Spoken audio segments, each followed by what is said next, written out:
You'll rue the day you cross the bride of Junkenstein, because you're listening to Know the Lore Overwatch.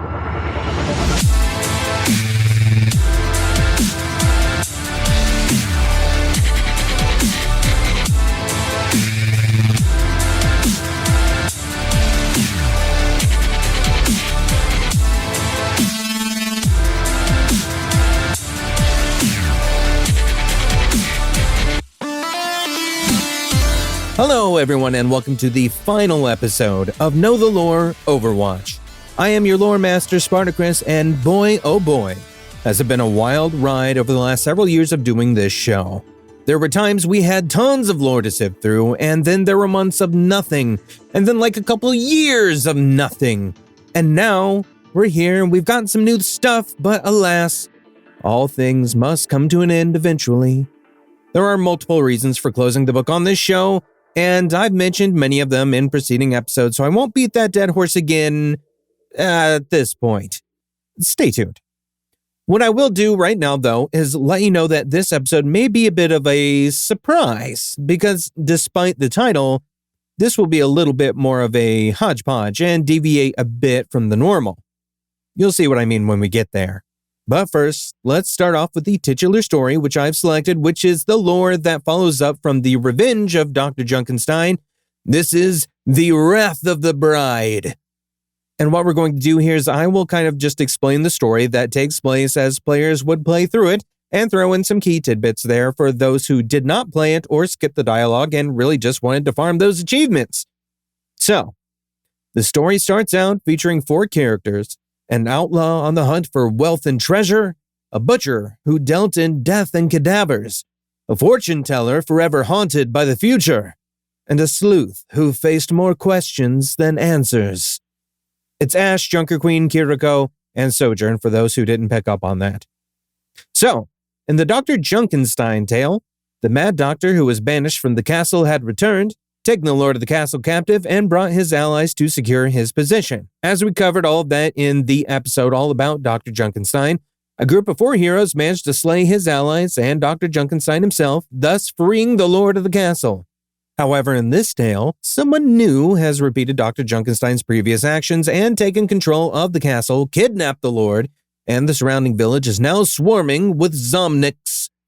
And that's where the 4 heroes come in, individually fighting through the Zomniks looking for other survivors. They eventually gather at a tavern, as all good fantasy stories begin, where they hear an ominous message come over an old radio that the castle has fallen. Believing Dr. Junkenstein to somehow still be alive and behind it all, they decide to breach the castle and put a stop to him once more. As they first attempt to breach the ramparts of the castle, they encounter their first of many threats aside from the Zomniks, the Banshee. And after dealing with her, they hear the voice of their true nemesis for the first time. And it isn't Dr. Junkenstein as they expected. Rather, it's a female voice instead.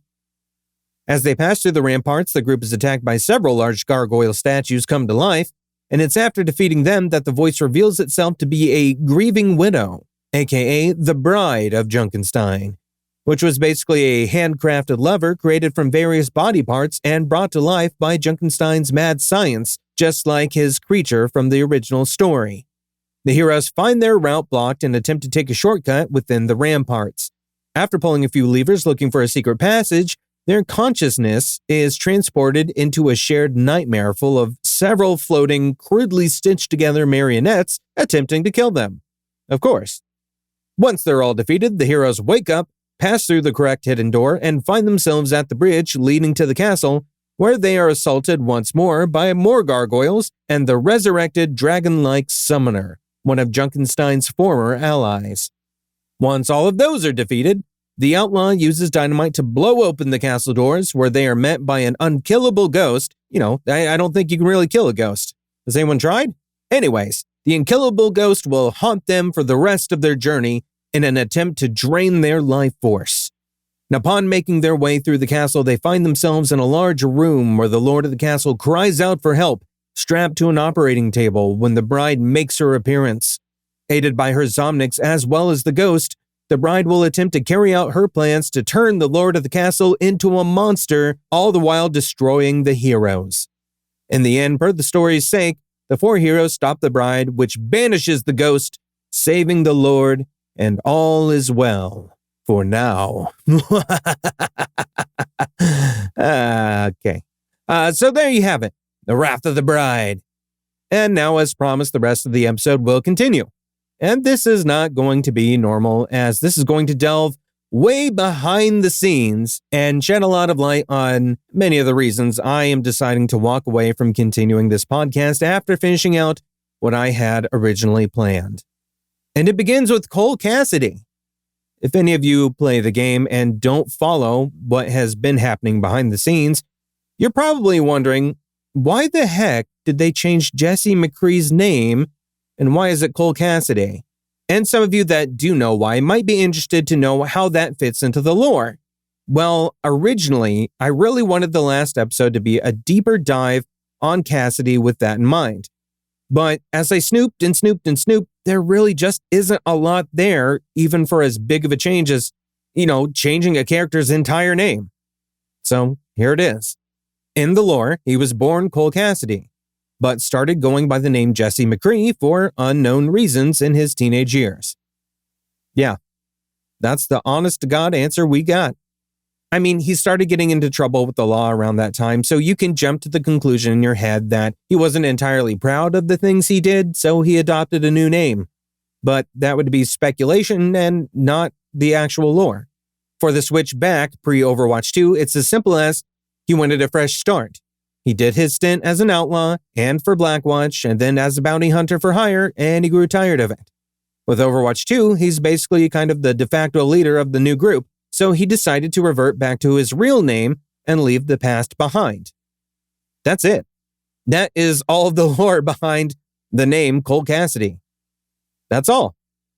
So now let's talk about the real reason for the name changes as we get into the true lore of what's been happening with Blizzard Activision, the company that created Overwatch, and Diablo, and World of Warcraft, and StarCraft, and Hearthstone, and Heroes of the Storm, and all those other things that, you're probably familiar with. And there will be a little bit of a build-up first, just like in all of the other episodes, so let me set the stage, because in hindsight, there were warning signs. And believe it or not, the first warning sign was the original announcement of Overwatch itself back in BlizzCon of 2014. Now, the original announcement came from Chris Metzen. And at some point during the show, he casually mentioned, and I'm paraphrasing here because I could not find the original clip nor the transcript, but I was watching this live and it stuck with me as something interesting. Chris Metzen said that he wanted a game with female characters that weren't dressed like they were in the other Blizzard games like World of Warcraft and Diablo, which are pretty well known for doing the whole scantily clad female armor set thing found in a lot of fantasy settings. He cited his daughter as a reason for this statement, and that Overwatch could be this game. It was a game of hope and equality and all the good stuff. He was excited about it. Chris Metzen also introduced two other large influencers on Overwatch at that time, Michael Chu, the senior designer for lore and story, and Jeff Kaplan, lead game designer and director. However, right around the time Overwatch officially launched 2 years later, Metzen left the company. Not all the details are clear on why he did it, but we do know that he was suffering from major panic attacks at the time. 4 years into the game, in 2020, the lead lore and story designer, Michael Chu, also departs, and this is also around the time Blizzard would have started working on Overwatch 2. A year later, in 2021, Jeff Kaplan, the most vocal and present of the entire team, leaves as well. And then just a few months later after Kaplan leaves, Blizzard Activision is sued by the California Department of Fair Employment and Housing after what was described as a 2-year investigation, meaning the investigation would have started around 2019 before Jeff Kaplan and Michael Chu left. The investigation cited allegations of harassment, discrimination, and a toxic workplace culture. The investigation was quickly addressed internally at Blizzard by executives like J. Allen Brack, who gave off the impression that they were concerned and had no knowledge of any incidents, and Fran Townsend, whose memo depicted it all as false allegations and smear campaigns. However, it was later revealed that the memo was not written by Townsend, but actually by Blizzard Activision CEO Bobby Kotick, which deepens the story dramatically. Let me tell you a bit about Bobby Kotick. Bobby Kotick is a big name in the gaming industry and not necessarily a good one. He's someone with deep pockets and a habit for swooping in and buying game companies at their lowest. Now, to be fair, he has turned many fledgling studios into big money makers, but the cost of doing so tends to be usually at the sake of fun. He has been known for using the actual phrase, "take the fun out of game development." His words, not mine. What he means by this is he wants his companies to take a streamlined approach, cut costs and jobs where they don't appear to be needed, and monetize whatever can be monetized in-game. So, if you're dismayed at the new Battle Pass system for Overwatch 2, this is following Bobby Kotick's model verbatim. Make more money. After the lawsuit and allegations were made public, many Blizzard Activation employees, especially women, came forward with horror stories about how they had been treated or about how they were forced out of their positions for their personal safety, many of them citing allegations of sexual harassment and worse at the hands of Blizzard Activision leadership and executives. Many of these executives were known to binge drink on the job and do what they called cubicle crawls, where these men would visit and hit on many of the women at their desks during work hours. And then there's the infamous and disgusting Cosby Suite. During BlizzCon 2013, a hotel room was utilized by several Blizzard Activision execs, including Alex Afrasiabi, Dave Kosak, Corey Stockton, Greg Street, and President J. Allen Brack. You know, the one who seemed so surprised anything bad was happening and was so taken aback by the investigation. Well, they and others established the Cosby Suite in this hotel room that they named after former comedian Bill Cosby, who had recently been on trial after women had been coming forward accusing him of using date rape drugs on them, sexually assaulting them, and more. There's even a photo of all of them in this room posing with a huge portrait of Bill Cosby. Multiple photos, among with them posing with, various substances and women. A group chat was also leaked from the execs using the hotel room that is pretty explicit and contains plans to gather women and bring them up to the suite. Another of the folks in the photo and the chat was, take a guess, Jesse McCree. Obviously, this wasn't the cowboy from Overwatch who is not a real person, but Jesse McCree was another lead game designer whom the character was named after. So, hence the name change. Many allegations came out from that specific night at the Cosby Suite and plenty of other incidents. And after some digging by the Wall Street Journal, they reported that Bobby Kotick has known about all of the egregious misconduct all along, and likely is the reason it took so long for all of it to come to light. And as no surprise, once disgusting human trash Jeffrey Epstein was taken down, as well as Ghislaine Maxwell, guess whose name was among some of old Epstein's contacts? Yeah. So I don't believe that Bobby Kotick had any problem with what was happening at his company. As this went on, Blizzard Activision just kept on eating itself alive. As more lawsuits were filed, vast amounts of employees at all levels, especially higher levels, fled the company, and with all the dirty laundry out in the open, most of the problematic executives had to be fired to save face. However, it still wasn't enough. Employees staged walkouts and demanded more action, including the removal of CEO Bobby Kotick, who refused, and still refuses, to leave the company. Eventually, Microsoft offers to purchase Blizzard Activision, and in doing so, Bobby Kotick would be forced to leave the company, although with a severance package of $300 million. As it stands now, Blizzard Activision has put some steps in place, like several third-party companies doing committees. Some of the employees are working on unionizing, although that's not going super smoothly. And the FTC has currently blocked Microsoft from acquiring Blizzard Activision, which means if it doesn't get unblocked, Kotick may be here to stay. But Chris Metzen has recently returned to the company, though his focus right now is on World of Warcraft rather than Overwatch. During all the original allegations, he put out a statement apologizing for contributing to the culture of Blizzard Activision and not being part of the solution. I don't know how involved he ever was, but his name hasn't really come up in any of the allegations, nor has Michael Chu or Jeff Kaplan. However, if I had to take guesses, and this part right now, this is purely speculative, I think Metzen was tired of the place and his part in it, and he left, especially becoming a new father, along with the comments he made at BlizzCon 2014.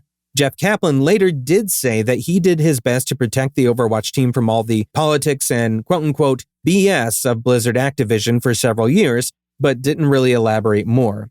This sounds like they were aware of what was happening and left because of it, especially Jeff Kaplan here. It sounds like he was aware of all the things that were happening, and he was trying to keep the Overwatch team from being involved or being affected by it.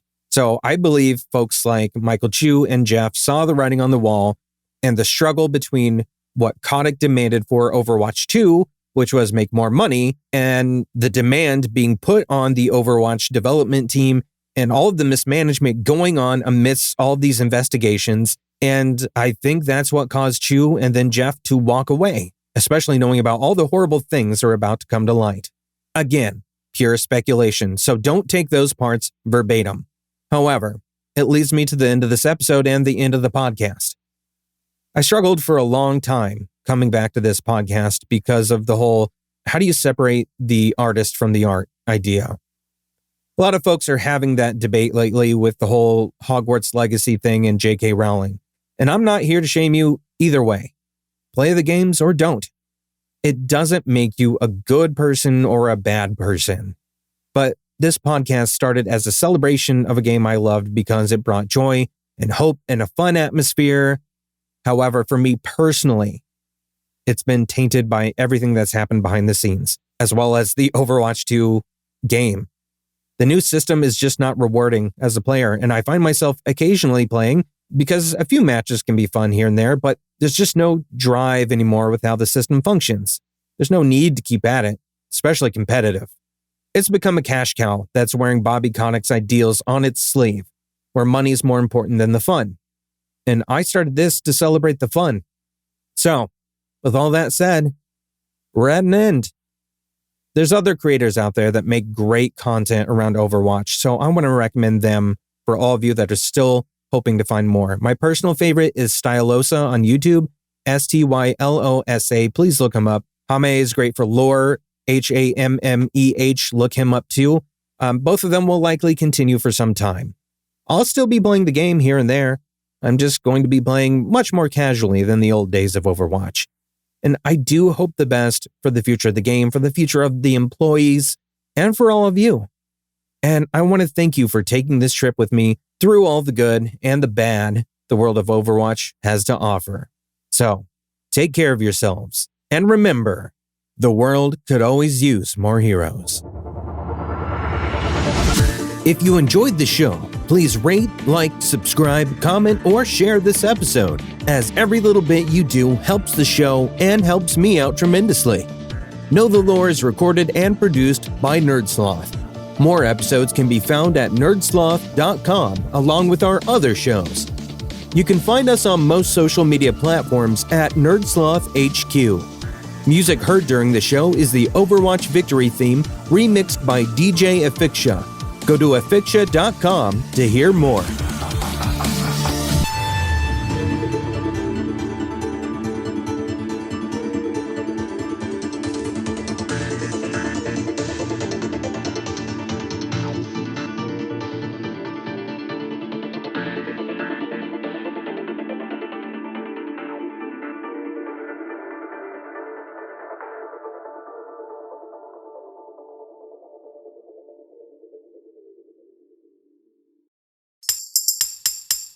Presented by NerdSloth, a place for lazy nerds.